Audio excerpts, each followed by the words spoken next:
pleased to be joined now by ESPN senior NFL writer Bill Barnwell, also host of The Bill Barnwell Show on your Apple Podcasts. And we brought Bill aboard because had an interesting write-up where he kind of dissected round one and argued the merits on whether that team should trade up, stay put, or trade down. We will not reveal what he said for pick 28 in the Bills. We'll let him do that. Obviously, in the wake of the Diggs trade, Bill, the opinions have varied considerably in terms of what people think the Bills should do, at least here in Western New York. Did they change your thoughts at all on maybe what you initially thought pre-Diggs trade for the Bills and post-Diggs trade for the Bills? You know, it's funny. I think a lot of people saw the Diggs trade and said, okay, the Bills have to trade up for a receiver. And I'm not going to say that's the worst idea in the world by any means, but I think it makes it even stronger of a case to trade down at 28 and try to get more selections in the top 100 of this draft. And the reason why is that now you have another need for a receiver. Obviously, you'd love to land a number one receiver, a plug-and-play Stephon Diggs replacement, and there may be guys available if you trade up into the top 10 who can be that guy. But, of course, this is a team that's not rebuilding but retooling, certainly, given their cap situation. They need to add some cost-controlled young talent to their roster. And by all accounts, this is an extremely, extremely deep draft for impact receivers. This is a draft where you talk to people around the NFL, people who study the draft closely, they expect there to be Pro Bowl caliber stars available in round 2, maybe even in round 3 of this draft at wide receiver. So to me, I think I would look at what the Packers have done in terms of building around Jordan Love, where they had a messy cap situation. They spent multiple second, third, fourth, fifth round picks on receivers and built a receiving core of young talent there. I look at what the Chiefs did post-trading Tyreek Hill. They upped their 12 personnel usage, used more 2 tight end sets, something the Bills did last year when Dalton Kincaid and Dawson Knox were healthy, and maybe go with a quantity approach where you're adding multiple receivers in the draft. You're adding guys for less in free agency, like a Curtis Samuel, who they've already added, of course. To me, I feel like we're seeing teams maybe go in a different direction. Maybe that one expensive star receiver is not the way to go. Maybe it is to try and get as many talented receivers as possible and try to spread the field out that way. And so from the Bills' perspective, in this draft, given how deep this draft is, I'm arguing they should trade down at 28. Well, if you say that and it sounds great, the problem is this. If you stay at 28 and don't trade down, there may be more than a handful of wide receivers who are exactly what people think they could be, Pro Bowl wide receivers and that kind of thing. Your odds of getting one of those guys is greater than if you trade down. Then all of a sudden you have to take the right guy rather than just one of a handful of guys that are available. Now, if you do stay at 28, which wide receivers are going to be available? And people talk about Brian Thomas Jr., they talk about Xavier Worthy, Xavier Legette. They talk about Ladd McConkey. You go down the list. Certainly, Harrison, Neighbors, and Odunze are going to be off the board, but then it gets a little dicey.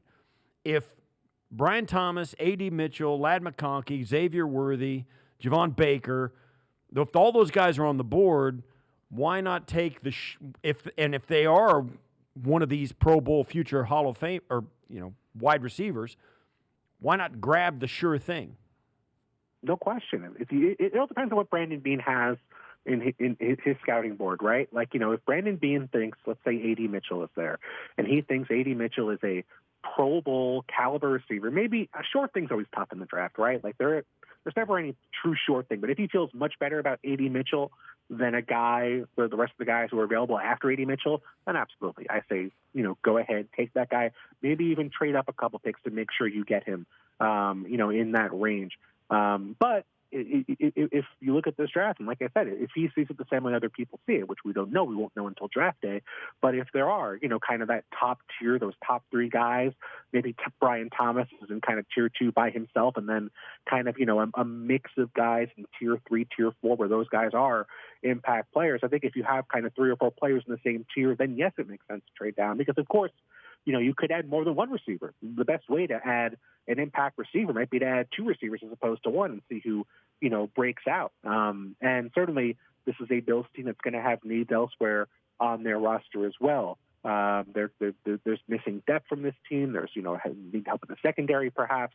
There's a lot of places they could go if they add extra picks as well. So certainly, if there's a guy they love and he's on the board, take him. I have no issue with staying put.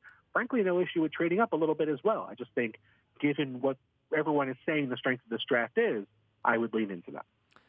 So I know, Bill, you do your fair amount of research, and this volume approach to the draft certainly has its merits. What has recent history of teams that have kind of taken that volume approach demonstrated to you in terms of results and success, in recent years by, moving back, collecting more picks, taking a volume approach? Yeah, it's usually the right way to go. I mean, there's always exceptions, right? The Chiefs don't regret trading up for Patrick Mahomes. The Bills don't regret trading up for Josh Allen. No questions there. But at the same time, I mean, think about the trade the Chiefs made a couple years ago where they traded Tyreek Hill to the Dolphins. Tyreek Hill has been everything the Dolphins could have imagined in terms of being an impact player for Miami. But the Chiefs went out. They got Trent McDuffie with the first-round pick they acquired from the Dolphins in that Tyreek Hill trade. They added a bunch of depth elsewhere on the roster. They added $25 million to work with in terms of cap space. To me, typically, you look at what the great sort of team builders have done in draft history, whether it be Belichick, Ozzie Newsome. They've typically been Ted Thompson and Ron Wolf in Green Bay, Jimmy Johnson in Dallas. Those guys have typically been about trading down, amassing more picks. But again, it really all comes down to that combination of, okay, this is what makes sense on paper. This is what makes sense as the best practice. But what does your draft board say? Brandon Beane, I think, has earned the benefit of the doubt in terms of his evaluations, in terms of how he handles the draft. If there's a guy he loves, if he thinks Odunze is the next Julio Jones, he should trade up for Odunze. To me, I think, it's going to come down to that combination of, in general, trading down is best, but also trust your draft board, trust your scouts, and trust your read of the league as a whole. How many wide receivers go in the first round? What's your gut tell you? I would guess 5. And I think there's more than 5 receivers who have first-round talent, but I think you're going to see teams be a little patient at the end of the first round because they can say, hey, yes, there's not that big of a drop-off between maybe a guy who's there at 28, 29, and the guys who are there at 47, the guys who are there at 55. And so I think you're going to see teams maybe reach a little bit for other positions where maybe, they can get the best safety in the draft. They can get the best center in the draft. They can get maybe Brock Bowers the best tight end in the draft. They can get those guys, in the second half of the first round and maybe push some of the wide receivers back because there's so many of them in this class. So my guess is 5. I'd say 4 for sure with Thomas. I think A.D. Mitchell will be number 5. I wouldn't be surprised if we saw, 5 in the first round and then probably, maybe 17 or 18 across the first 3 rounds together. It's going to be a wide receiver heavy first couple of days of this draft. Bill, regarding, moving up, down, or staying put, if the Bills decide to make a small move up the board, not a gigantic one, as Brandon Beane has done in 4 of his 6 drafts for the Bills, who would you target as a candidate that might be looking to move back in somewhere in the middle of round 1, whether it's a Seattle or a Jacksonville or a Cincinnati, someone in that range? Yeah, I think those teams are all valid possible candidates. I think, the Bengals would make sense. You always sort of wonder, right? Like the Bengals are sort of the rival to the Bills, certainly, and you always wonder if your rival is going to do you a solid and make that trade. I would look maybe towards the Eagles at 22. They're a team that typically they're very aggressive on draft day. They might move up a pick or 2 to get their guy. They're also very comfortable moving down, adding extra picks, and they have, like the Bills, a very expensive quarterback.